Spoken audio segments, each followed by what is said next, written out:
Hi guys, welcome to legal edge after college. मैं हूं प्रियंका और आप सबको पता है कि ऑल इंडिया बार एग्जाम में अब 15 दिन से भी कम का समय बचा हुआ है। राइट, सो आप लोग काफी सोच रहे होंगे कि लास्ट फ्यू डेज में अपनी स्ट्रैटेजी को कैसे रिफॉर्म करें, लास्ट फ्यू डेज में कैसे कैसे स्ट्रैटेजाइज करें कि इन डेज का एक प्रोडक्टफुल यूज कर पाए, एक प्रोडक्टिव यूज हो और आप एक्चुअली में ये देख सकें कि हम अपनी प्रिपरेशन को कैसे रिफॉर्म कर सकते हैं, कैसे मॉडिफाई कर सकते हैं। तो आज का वीडियो उन बच्चों के लिए है, उन लोगों के लिए है जो इन 15 डेज में थोड़े से कंफ्यूज है कि किस तरीके से अपनी प्रिपरेशन को जो है स्ट्रैटेजाइज किया जा सके। अब ये मैं जब डिस्कस करूंगी तो मैं दो सेट में लोगों को याद रखते हुए करूंगी। एक तरफ वो लोग होंगे जो काफी समय से प्रिपरेशन करते आ रहे हैं और अपने रिवीजन मोड पे हैं, और एक तरफ वो लोग होंगे जिन्होंने शायद रिसेंटली अपनी प्रिपरेशन शुरू की है, अभी शायद पूरी तरीके से सिलेबस खत्म नहीं हुआ है और रिवीजन स्टार्ट होना बाकी है। ठीक है, चलिए स्टार्ट करते हैं। तो सबसे पहले सिलेबस की बात करें तो ये रहा आपका सिलेबस, और सिलेबस को मैंने क्वेश्चन वाइज यहाँ पे हाईलाइट कर दिया है। तो इन टोटल जितने आपके सब्जेक्ट्स पूछे जाते हैं वो यहाँ पे मेंशन्ड है, जिसमें से देखिए नंबर ऑफ क्वेश्चंस जो पूछे जाते हैं वो भी मेंशन्ड है। तो मैंने यहाँ हाईलाइट किया है, जैसे कॉन्स्टिट्यूशनल लॉ में आपके 10 क्वेश्चंस पूछे जाते हैं, civil procedure criminal procedure code में आपके 10 क्वेश्चंस पूछे जाते हैं, सिविल प्रोसीजर कोड में आपके 10 क्वेश्चंस पूछे जाते हैं।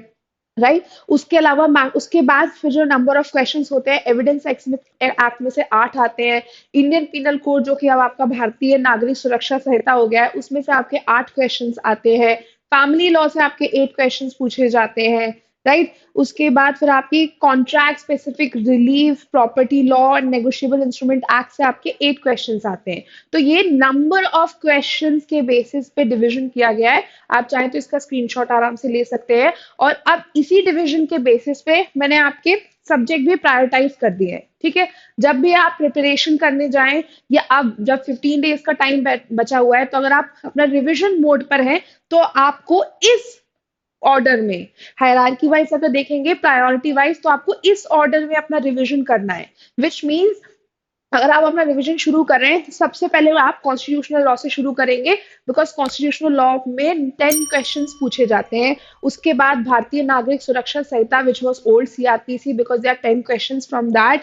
Then your CPC, because it has 10 question. Bharatiya Nyaya Samhita, then भारतीय साक्ष्य अधिनियम, फिर उसके बाद family law, then law of contract specific relief act, property laws, negotiable instrument. ठीक है, once you are done with that, उसके बाद आप लॉ ऑफ टॉर्ट, जिसमें motor vehicle act, consumer protection law included है। After that you have alternate ADR का पूरा mechanism, alternate dispute redressal, जिसमें आर्बिट्रेशन कंसिलिएशन एक्ट 1996 इंक्लूडेड है।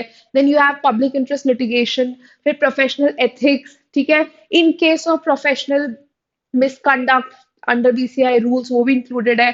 फिर labour and industrial law, after that law related to taxation, then your administrative law, company law, environment law, cyber law, land acquisition act and intellectual property act. ठीक है, अब आपने अपनी list बना ली priority wise कि इस ऑर्डर में आपको तैयार करना है। अब आपको ये करना है कि आपको एक तरफ एक मेन यानी कोर सब्जेक्ट उठाना है जो हैवी हो, फिर एक तरफ आपको वो सब्जेक्ट उठाना है जो कि हैवी नहीं है, माइनर है, जल्दी कवर किया जा सकता है। जैसे कि constitutional law is heavy subject and उससे 10 क्वेश्चंस भी पूछे जाते हैं। उसके साथ आप एडमिनिस्ट्रेटिव लॉ उठा सकते हैं। ठीक है, जब आप सिविल प्रोसीजर कोड करें, which is again one of the heavy subject, तो उसके साथ आप एक छोटा सब्जेक्ट जैसे एनवायरमेंट लॉ उठा सकते हैं। तो आप इसी तरीके से one major and one minor subjects को डिवाइड करके अपनी एक लिस्ट प्रिपेयर कर लीजिए।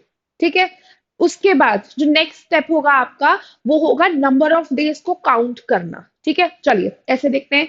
पहले अपने की एरियाज डिटरमाइन कर लीजिए कि आपको कौन कौन से उसमें से कंसेप्ट कवर करने हैं, केस लॉज कवर करने हैं, सेक्शन कवर करने हैं। तो अगर मैं कॉन्स्टिट्यूशनल लॉ और एडमिनिस्ट्रेटिव लॉ को साथ में पढ़ रही हूँ, तो मैं लिस्ट ऑफ टॉपिक्स बना लूंगी सिलेबस के अकॉर्डिंग कि these are the articles which are important, these are the cases which are important and these are the concept which are important. तो मैंने अपने पास एक लिस्ट रख ली। उसके बाद जरूरी होता है मटेरियल। ठीक है, और चूंकि अब it's been less, it's almost 15 days, तो आपको ज्यादा मटेरियल एक्सप्लोर नहीं करना है, आपको अपने रिसोर्सेज को कन्फाइड करके रखना है। तो आपके रिसोर्सेज या तो आपके खुद के नोट्स होने चाहिए, या जो एक जन की पतली सी दुक्की आती है वो होनी चाहिए, या फिर आप वीडियोस पे रिलाई कर सकते हैं। अब बेयर एक्ट पे आप नहीं जाइए। All you need is concise form of notes, दुक्की और videos. Do not expand your note resources. ठीक है, चलिए अब आप एक स्टडी प्लान डिवाइस करिए। स्टडी प्लान में आपका सबसे फर्स्ट स्टेप क्या होगा? मेजर एंड माइनर लॉस का division. Constitutional law, administrative law एक तरफ रख दिया, सीपीसी एनवायरमेंट एक तरफ रख दिया, भारतीय न्याय संहिता थोड़ा सा बड़ा है, ठीक है, तो उसके साथ टॉर्ट्स एंड रिलेटेड सब्जेक्ट्स रख लिए, ठीक है। भारतीय नागरिक सुरक्षा संहिता वो भी थोड़ा सा बड़ा है, जैसे उसके साथ मुझे कंपनी लॉ इजी लगता है तो मैं कंपनी लॉ उसके साथ रख दूंगी, ठीक है। भारतीय साक्ष्य अधिनियम उतना बड़ा नहीं है, but still it takes some of the time, right, तो उसके साथ थोड़ा सा ही कंपेरेटिवली हैवी सब्जेक्ट रखा जा सकता है। तो भारतीय साक्ष्य अधिनियम के साथ हम क्या रख सकते हैं? Depend upon the interest. अगर मैं कहूँ तो भारतीय साक्ष्य अधिनियम के साथ मैं कॉन्ट्रैक्ट एंड बाकी के रिलेटेड लॉ रख सकती हूँ, ठीक है। फैमिली लॉ थोड़ा सा बड़ा है लेकिन डिफिकल्ट नहीं है, तो फैमिली लॉ के साथ मैं यहाँ पर आई वुड से मैं एडीआर रख सकती हूँ, या फैमिली लॉ के साथ मैं हमारा इंटेलेक्चुअल प्रॉपर्टी लॉ रख सकती हूँ। तो आपको इसी तरीके से लिस्ट बनानी है, एक मेजर और एक माइनर सब्जेक्ट की। फिर उन सब्जेक्ट्स में लिस्ट ऐसे बनानी है कि सिर्फ 10 हेड्स ही रहे, मतलब there has to be 10 major subject and 10 minor subject, क्योंकि आपको पूरा एक दिन लगा के उनको रिवाइज करना है। So 1 day for constitution and admin, second day is for Bharatiya Nagarik Suraksha Sanhita and environment, third day is for your CPC along with, for an example, taxation or ADR, fourth day is for Bharatiya Sakshya Adhiniyam and contract and other laws. इस तरीके से आपको 10 दिन के अंदर अंदर अपना ये रिवीजन खत्म करना है, ठीक है। कुछ एक्ट जो बहुत छोटे छोटे हैं ना, आप उसको 3 ले सकते हो, यानी कि टैक्सेशन आप देखो, कुछ एक्ट बहुत ही छोटे छोटे हैं, ठीक है, देखने जाओगे तुम, टैक्सेशन से रिलेटेड ज्यादा नहीं है वो, पब्लिक इंटरेस्ट लिटिगेशन ज्यादा नहीं है वो, उसके बाद आपका लैंड एक्विजिशन एक्ट ज्यादा नहीं है, तो आप इन तीनों को एक साथ कंबाइन कर सकते हो। आपका टारगेट यहाँ पे होना चाहिए कि विद इन 10 डेज आपके ये सब्जेक्ट्स खत्म हो जाए, ठीक है। टाइमली कंप्लीशन ऑफ टॉपिक्स के बाद नेक्स्ट स्टेप क्या हो जाएगा आपका? रिविजन एंड प्रैक्टिस, जिसमें आप वो रिमेनिंग 5 डेज दोगे, ठीक है। रिविजन कहाँ से करना है? उसी रिसोर्सेज से जहां से आपने खत्म किया था, इधर योर ओन नोट्स, योर दुक्की और वीडियोस। ये उन बच्चों के लिए है जिन्होंने अपनी प्रिपरेशन लेट स्टार्ट की है, ठीक है। वो जो काफी टाइम से प्रिपेयर कर रहे हैं, वो शुरू के 10 दिन में अपना रिवीजन करें, लास्ट के जो 5 डेज है वो सिर्फ और सिर्फ प्रैक्टिस के लिए दें। आप मॉक्स प्रैक्टिस कर सकते हैं, आप प्रीवियस ईयर पेपर प्रैक्टिस कर सकते हैं, किसी भी रिसोर्सेज से कहीं से भी आपको एमसीक्यू मिलते हैं आप वो प्रैक्टिस कर सकते हैं। लेकिन एनी की टू एक्चुअली गेट अ कंकर इन अ कॉम्पिटिटिव एग्जाम इज कि प्रैक्टिस करने के बाद अपने मॉक्स को एनालाइज करना नहीं भूलना। तो तुम्हें पता चलेगा कि तुम किस एरिया में वीक पढ़ रहे हो।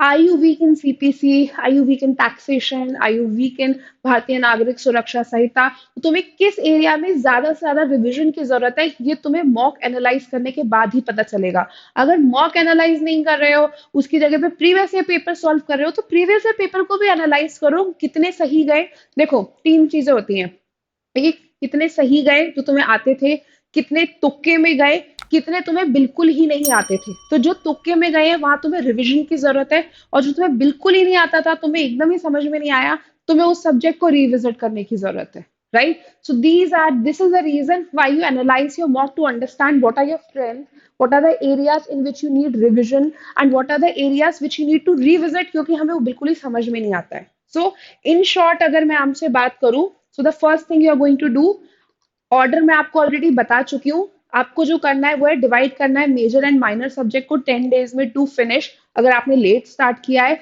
और अगर आप पहले से स्टार्ट कर रहे हैं टू फिनिश द रिविजन, ठीक है। Once you finish the revision, make sure आपके रिसोर्सेज बहुत ही ज्यादा कन्फाइडेड हो। यू कैन रेफर दुक्की, you can refer your own notes, you can refer to online videos, ठीक है। वंस यू फिनिश 10 डे का revision, last 5 days are only for practice. आप मॉक्स प्रैक्टिस कर सकते हैं, आप पीवाईपी प्रैक्टिस कर सकते हैं, बट उन्हें एनालाइज करना नहीं भूलिएगा। So these are the things which you need to keep on your mind while preparing for AIBE. ठीक है, वीडियो अच्छा लगा, subscribe the channel, share the video जिस फ्रेंड को ये हेल्प कर सकता है, लाइक द वीडियो, बट कुछ ना कुछ करना बनता है क्योंकि एक इन्फॉर्मेशन तो हम आपके लिए लेकर आए ही हैं, right. So keep learning, keep preparing, it's only been 10 days. Happy preparation guys. Bye bye, thank you.